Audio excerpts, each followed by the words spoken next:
Doctor Soma बच्चाओ जी, मंच में तस्लीम वर्मा, डॉक्टर बच्चाओ साहब, हेलो जसीर साहिबा, हाजी यूसुफ साहब और मंच पे तस्लीम वर्मा,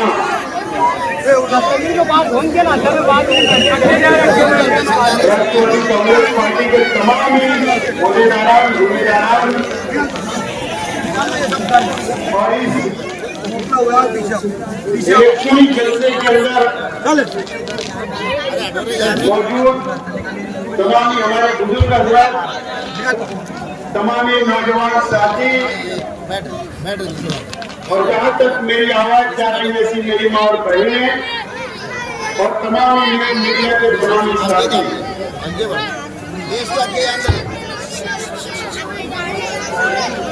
मैं राष्ट्रवादी कांग्रेस पार्टी की जानिब से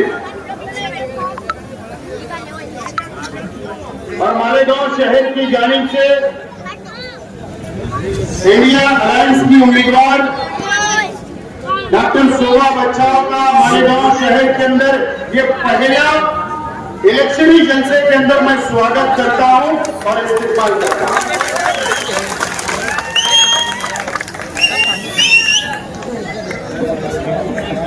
और आज के जलसे के अंदर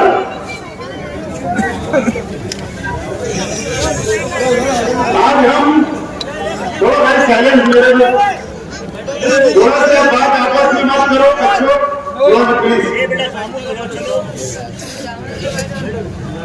और मैं अल्लाह से दुआ करता हूं कि आज हम शेख रशीद साहब के बिना पहला पार्लियामेंट का इलेक्शन जलसा ले रहे हैं। मैं अल्लाह से दुआ करता हूं अल्लाह ताला शेख रशीद साहब को जन्नतुल फिरदौस में आला से आला मुकाम अता फरमाए। आपको भी शेख रशीद साहब की कमी महसूस हो रही होगी और हम परिवार के लोगों को तो हर मिनट के ऊपर उनकी कमी महसूस होती है। अगर आज शेख रशीद साहब होते तो हमारी इस मंच के ऊपर बैठकर सरपरस्ती करते, तकरीर करते और आप लोगों से वोट मांगते और हमारी क्यादत करते। मैं सबसे पहले मैं तमाम ही शेख रशीद साहब के चाहने वाले, शेख रशीद साहब के पुराने नए हमारी माँ और बहनें गुरुवार वार्ड की जो शेख रशीद साहब को बहुत मोहब्बत किया हम लोगों ने और पूरे शहर की आवाम से मैं अपील करता हूं कि शेख रशीद साहब थे तो वो हमारे परिवार की सरपरस्ती किया करते थे और आज शेख रशीद साहब नहीं है तो मैं आप लोगों से अपील करता हूं कि आप लोग मेरी और मेरे परिवार की सरपरस्ती करें और हमारा साथ देने का वादा करें।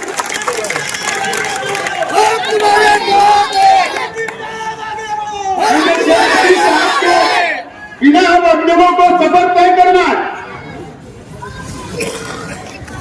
शेख रशीद साहब के बिना हम लोगों को पार्लियामेंट में और असेंबली का इलेक्शन में और कॉर्पोरेशन का इलेक्शन में शेख रशीद साहब के बिना लड़के हमको कामयाब होना है।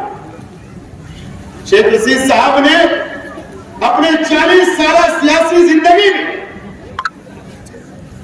कई लोगों को कॉर्पोरेटर बनाए, कई लोगों को ओहदे दिए, कई वर्करों को बनाने का काम किया, कई मां बहनों को बनाने का काम किया, कई गरीबों के सर के ऊपर हाथ रखा, कई नौजवानों का मुस्तकबिल बनाने का काम किया और ये शहर का विकास और डेवलप करने का काम शेख रशीद साहब ने किया। आज उनके विचार को आगे ले जाना है और वो भी शेख रशीद साहब के बिना हम लोगों का सफर तय करना है। ये शेख आसिफ अकेला सफर तय नहीं कर सकता, मेरा परिवार ये सफर अकेला तय नहीं कर सकता। पार्लियामेंट का इलेक्शन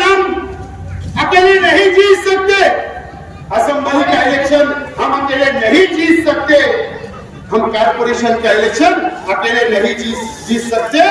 आप लोगों का साथ जैसा शेख रशीद साहब के साथ रहा वैसे हमारे और हमारे परिवार के साथ रहना। और मुझे उम्मीद है कि आप लोग शेख रशीद साहब कभी न कभी आपके काम आए होंगे और जरूर मुझे उम्मीद है कि आप लोग हमारा साथ दोगे दोस्तों। ये पार्लियामेंट में इलेक्शन है। मैंने कहा कि जो अनुमान हमारे थे कि शहर के मुकामी लोगों का भी समाचार लेना है, लेकिन मैं आखिर आज हमारा मुकाबला भारतीय जनता पार्टी से, एक तरफ इंडिया अलायंस और दूसरी तरफ एनडीए अलायंस। एक तरफ कांग्रेस के नेतृत्व में इंडिया अलायंस बना, गठबंधन बना, और एक तरफ नरेंद्र मोदी की क्यादत में एनडीए तैयार हुआ, एनडीए गठबंधन बना है।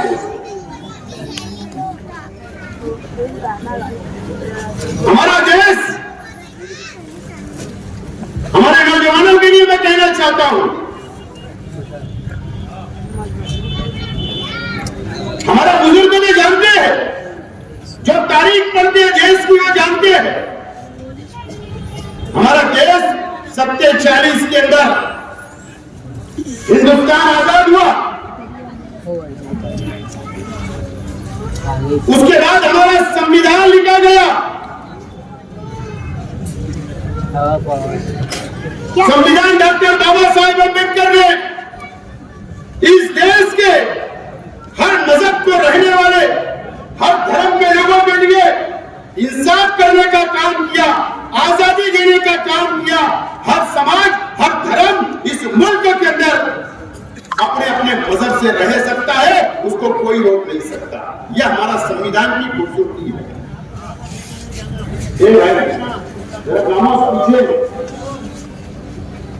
यह हमारे संविधान की खूबसूरती है। आज इस मुल्क के अंदर 1947 के अंदर इस मुल्क आजाद हुआ। अंग्रेजों से इस मुल्क के अंदर, इस देश के हमारे पुरखों ने, हिंदू, मुसलमान, सिख, ईसाई ने लड़ा, अंग्रेजों को भगाने का काम किया, देश छोड़ने पर मजबूर किया और वो देश छोड़ के चले गए। हमारे उलमाओं ने आजादी दी, कुर्बानियां दी देश के लिए। और जब इस बंटवारा हुआ आजादी के बाद, जब पाकिस्तान अलग हुआ, हिंदुस्तान से दो टुकड़े हो गए, पाकिस्तान अलग हुआ, उस वक्त नरेंद्र मोदी को यह हक नहीं था कि वो पाकिस्तान जाए। मोहन भागवत को यह हक नहीं था कि वो पाकिस्तान जाए। आरएसएस के कोई लोगों को हक नहीं था। अगर हक था तो इस देश के मुसलमानों को हक था कि वो देश के साथ चले जाते, पाकिस्तान के साथ चले जाते। लेकिन इस देश के मुसलमानों ने यह तय किया, हमारे उलमाओं ने यह तय किया, मौलाना अबुल कलाम आजाद ने दिल्ली की जामा मस्जिद की सीढ़ियों से मुसलमान रुक जाओ, और उनके बोलने के ऊपर लाखों नहीं करोड़ों मुसलमान इस देश के अंदर रहना हमने पसंद किया। हमें इस मिट्टी से प्यार है, इस देश की कुर्बानी जो हमें प्यार है, को प्यार नहीं है। हमें देशद्रोही बोलते हो, सिर्फ वो जाति बात करके वोट हासिल करने के लिए हम पर इल्जाम लगाते हो। अरे देशद्रोही तो साध्वी प्रज्ञा सिंह ठाकुर थी जिसने मालेगांव के अंदर बलात्कार किया। देशद्रोही तो कर्नल पुरोहित था जिसने मालेगांव के अंदर बम बलात्कार किया, वो मास्टरमाइंड था। देशद्रोही तो असीमानंद था जिसने कबूल किया। ये किसके लोग थे? ये कांग्रेस के लोग नहीं थे। और देशद्रोही जो करता है, जो देश से गद्दारी करता है, वो कोई भी समाज, कोई भी धर्म का हो, उसको कोई जात और धर्म नहीं होती, देश के गद्दार को तुम्हारी तंजीमें है, उनके जिम्मेदार है, हम नहीं। हमने देश से प्यार किया है और प्यार करते रहेंगे। कांग्रेस की हुकूमत थी 14 तक, उस वक्त की यूपीए सरकार थी, उसमें शरद पवार साहब और कई पार्टियां, लालू जी, मुलायम सिंह जी, कई पार्टियां थी। जब तक तो हम सुरक्षित थे, हमारी हिफाजत होती थी, हमारी शरीयत की हिफाजत होती थी। उसके बाद मोदी जी, आज अगर इस देश के अंदर तुम्हारे उल्टी गिनती इस इलेक्शन के अंदर शुरू हुई है, तो इस देश के हिंदू, मुस्लिम, सिख, ईसाई ने आपका चेहरा, जो आपके चेहरे से नकाब उतारा और जो तुमने बांटने का काम किया, इसके लिए आज आपको ये तकलीफ का सामना करना पड़ रहा है इस मुल्क के अंदर, और दर दर भटकना पड़ रहा है।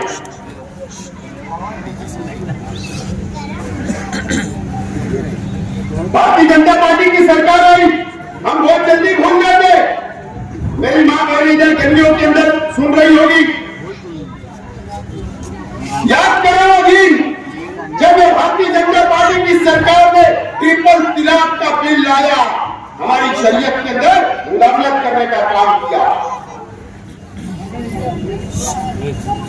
क्या इस देश के मुसलमान या अल्पसंख्यक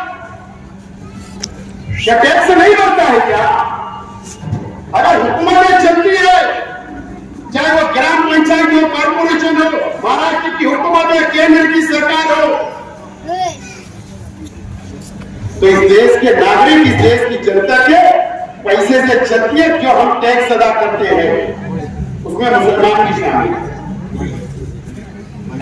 आपने एनआरसी लगा दिया, आपने CAA लगा दिया, अब हमको साबित करना पड़ेगा कि हम इस देश के रहवासी है या नहीं, इस देश के नागरिक है या नहीं, हमको सबूत देना पड़ेगा। इस देश के मुसलमानों ने यहाँ रहना पसंद किया, इस मिट्टी से प्यार किया, इस देश से प्यार किया, इस देश के लिए कुर्बानियां दी। आप ऐसा कानून लेते हो कि अब हमको साबित करना पड़ेगा कि हम इस देश के रहवासी है या नहीं। आपको इसका जवाब 20 तारीख को मिलेगा। 1 तारीख को जवाब देना पड़ेगा। हम सब लोगों को मिलकर, हिंदू, मुस्लिम, सिख, ईसाई, हमारे दलित भाई, आदिवासी भाई, हम सेकुलर संविधान को मानते, इस देश के संविधान को मानते, हम हिंदू मुस्लिम भाईचारा को मानने वाले ये शहर है, और हमको हमारी जिम्मेदारी ज्यादा है कि हम सब लोगों को मिलकर काम करना है। सुबह का एक अच्छा है, कांग्रेस का पंजा निशान है, मेरी पार्टी का तुतारी निशान है। मैं तो आप वहां तुतारी ढूंढोगे तो वो नहीं मिलेगी वहां, क्योंकि उम्मीदवार कांग्रेस पार्टी को ये सीट दी गई है, उनका निशान पंजा है। आपको 20 तारीख को वोट देना। मैं भी उम्मीदवार था, लेकिन हमारा पहला लक्ष्य, पहला मिशन भारतीय जनता पार्टी को सरकार से बेदखल करना है।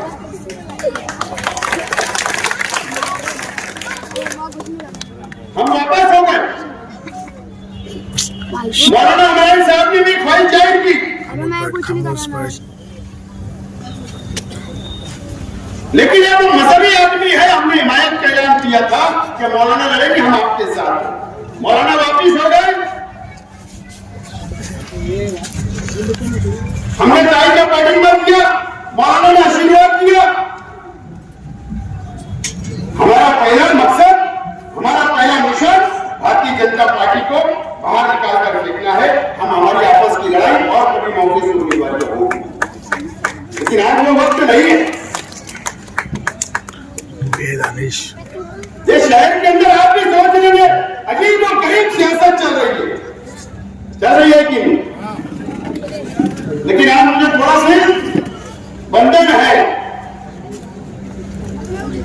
मैं तो समाचार तो बहुत अच्छा ले सकता हूं, बंधन है इसके लिए मैं आज बोलना भी तो जरूरी है, क्योंकि वो छोड़ेंगे क्या अपने को, उनके जैसे में छोड़ेंगे तो अपने को भी छोड़ने का।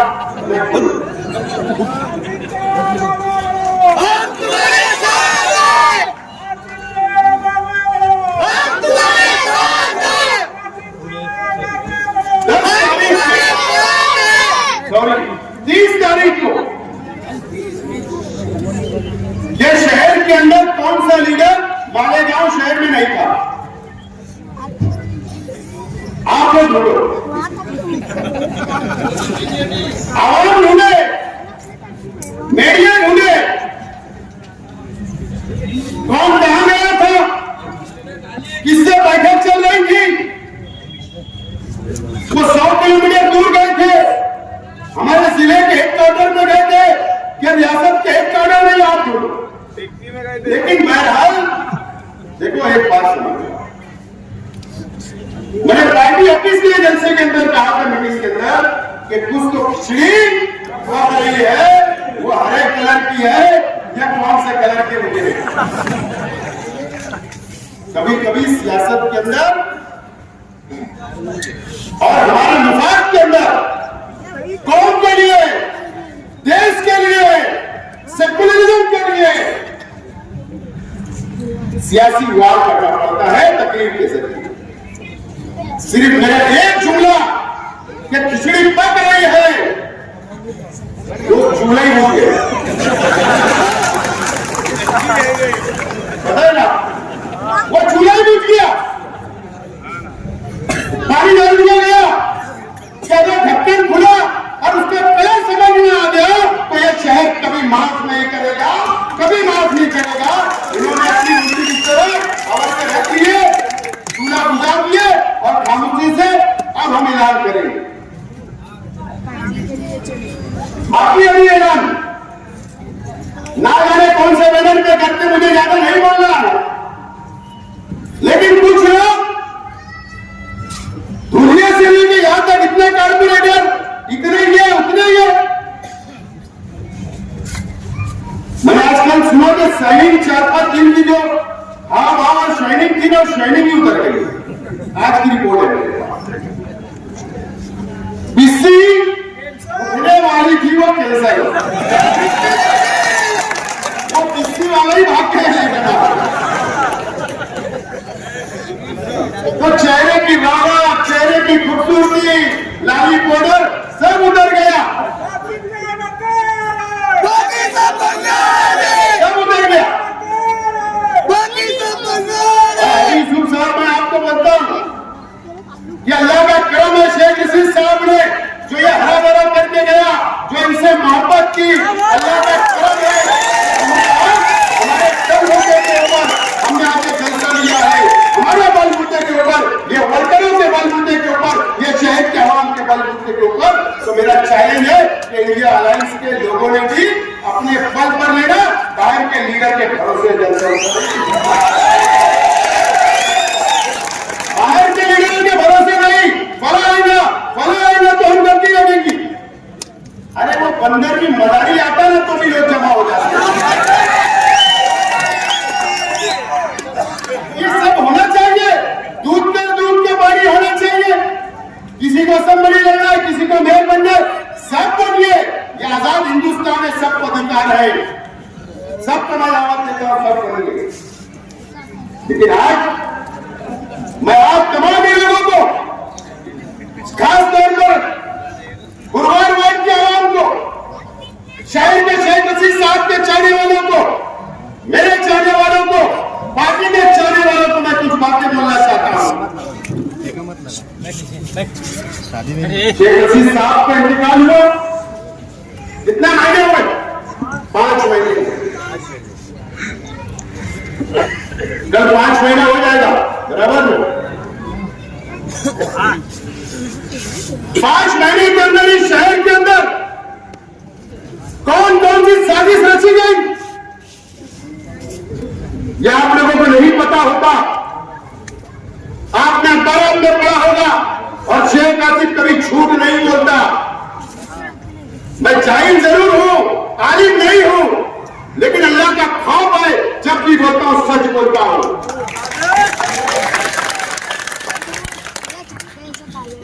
क्या श्रीरामपुर के लोग यहां नहीं आए थे? किसके लिए आए थे? मेरे परिवार में से एक दो लोगों के ऊपर फायरिंग करने के लिए, कत्ल करने के लिए आए थे। अल्लाह का करम है, मुझको पता चला। शहर छोड़ना पड़ा उन लोगों को। पुलिस को मैंने फोटो भी दिया हूं, पुलिस का मोबाइल नंबर भी दिया हूं। अफसोस आज तक इंक्वायरी नहीं, वहां तक तो पहुंचो। अगर कोई हमारे सीने पे आएगा तो हम सिर पे लेकर पटकना जानते, कोई हमारी छाती पे आएगा तो सिर पे लेकर पटकना जानते, लेकिन हम कानून का पालन करते हैं। कानून के ऊपर भरोसा है, पुलिस पे भरोसा है, उसकी इंक्वायरी पूरी होना चाहिए। गोरखपुर से कौन आया था? यूपी से। कहां उनके थे? किसकी मोटरसाइकिल इस्तेमाल हुई? क्यों इंक्वायरी नहीं हुई? जब कोई मर जाएगा मेरे परिवार का, या मेरे पे फायरिंग हो जाएगी, जब पुलिस इंक्वायरी करेगी, पुलिस को इंक्वायरी करना पड़ेगा।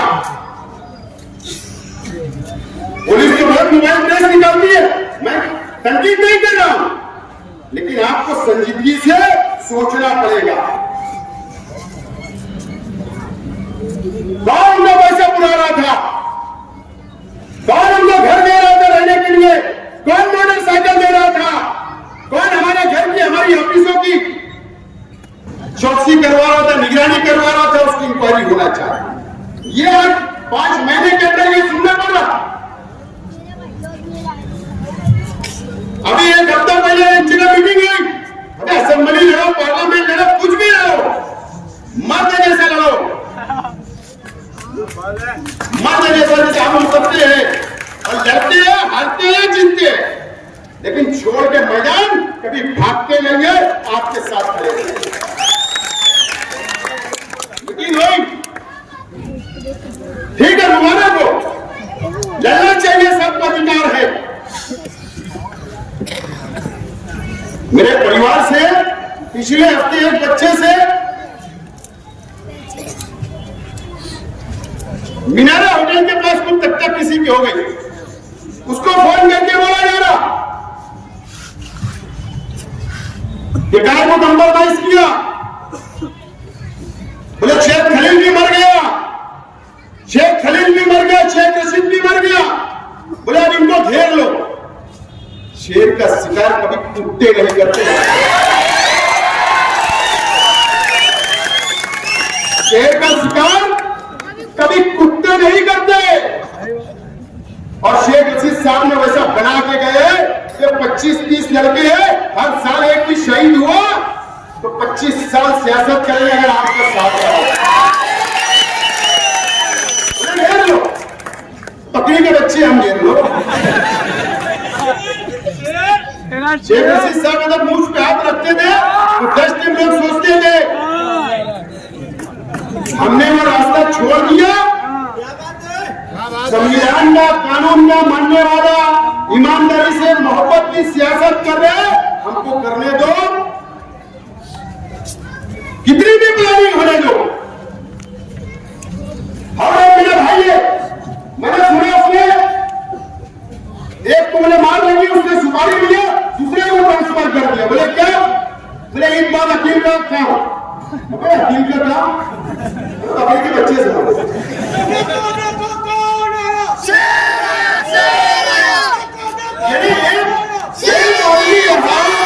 एक परिवार दुश्मन रहा तो समझ सकते हैं, तुम कुत्तों की जैसा एक होने के बाद बोलने की बात कर रहे हो। सुपारी दे देना, सुपारी दे देना, पुलिस डिपार्टमेंट से मेरा मुझे इंक्वायरी करो। मैं पब्लिक नेता हूँ, मास लीडर हूँ, पब्लिक का लीडर हूँ, पब्लिक में रोज घूमता हूँ। अगर मुझको या मेरे परिवार के लोगों को बाल बराबर भी अगर खराश आई तो याद रखना, पुलिस डिपार्टमेंट मैं आपके ऊपर भी कानूनी चढ़ाई करूंगा, ये बात को नोट करें। अगर हमने कुछ गलत किया, कानून हाथ में लिया में करो ना कार्रवाई, केस बनाओ, जेल में डालो, कौन डरता है? बाबू के मंत्री से नहीं डरे हम, हमने उनके खिलाफ लड़ा तो डरे। लेकिन मैं आज सुभाजी को बोल रहा था कि तुम काय को लेके चले जाओ तकरीर के बाद, मतलब आज फायरिंग होने वाली है सवाल की, बड़ी सिवनी चलाने वाला था भाजपा पे, आरएसएस पे, क्योंकि उन्होंने इतनी तकलीफ मुसलमानों को दी, इतने कानून बनाए। मैं कानूनी बात कर रहा हूँ, लेकिन मैं मर्यादा में बोल रहा हूं। लेकिन अब ये शहर भी नहीं, न चलेगा नहीं, और न इस देश के अंदर इलेक्शन हो रहा है, एनडीए वर्सेस इंडिया है। यह हमारी अपनी जिम्मेदारी है कि 20 तारीख को घरों से निकलना पड़ेगा, मां बहनों को भी, नौजवानों को भी, बुजुर्गों को भी। आपके घर रिक्शा आए ना आए, वर्कर आए ना आए, अगर आपके पास सीट नहीं पहुंची तो 2 दिन पहले हासिल करो और अपने पोलिंग बूथ के ऊपर जाकर कांग्रेस के पंजा निशान पर हमको वोट देना है और इंडिया अलायंस को सत्ता पे बैठाना है, ताकि काले कानून जो हमारे खिलाफ बने वो काले कानून खत्म हो जाए। मैं ये आपको कांग्रेस से इख्तिलाफ हो सकते हैं, दोबारा हो सकते हैं, मुल्क में हो सकते हैं, लेकिन ये जगह नहीं है, वक्त नहीं है। पहला नंबर बीजेपी हमारा दुश्मन है, उसके अलावा हमारा कोई दुश्मन नहीं है, सब हमारे भाई भाई है। हम अलायंस में देखो कितने लोगों की तस्वीर लगती है, सोनिया जी, ममता जी, येचुरी जी, जयंत पाटिल जी, केजरीवाल जी, उद्धव ठाकरे जी, स्टालिन जी, राहुल जी, अखिलेश जी, तेजस्वी यादव, कितने लोग हमारे साथ है। ये अलायंस अगर जीत जाएगा तो हम सुरक्षित रहेंगे, काले कानून नहीं बनेंगे, हम आजादी से जी सकते हैं। और इंशाअल्लाह मुझे उम्मीद है कि हम सब मिलकर, हिंदू मुस्लिम सिख ईसाई मिलकर ये भाजपा का खात्मा करेंगे और 4 जून को जब नतीजे आएंगे तो इंडिया अलायंस की हुकूमत बनेगी। मैं आपसे अपील करता हूँ 23 मई को वोट देने के लिए निकलना है। बहुत बहुत शुक्रिया, खुदा हाफिज। मुझसे कोई जाने का गलत जुमला निकला तो मैं वापस लेता, माफी चाहता हूँ। शुक्रिया, अल्लाह हाफिज। और हमारा आने वाले जुमा का जो जलसा है वो नया इस्लाम सर्वे नंबर 57 में शिकारी चौक पे होगा, आप लोग शरीक रहे।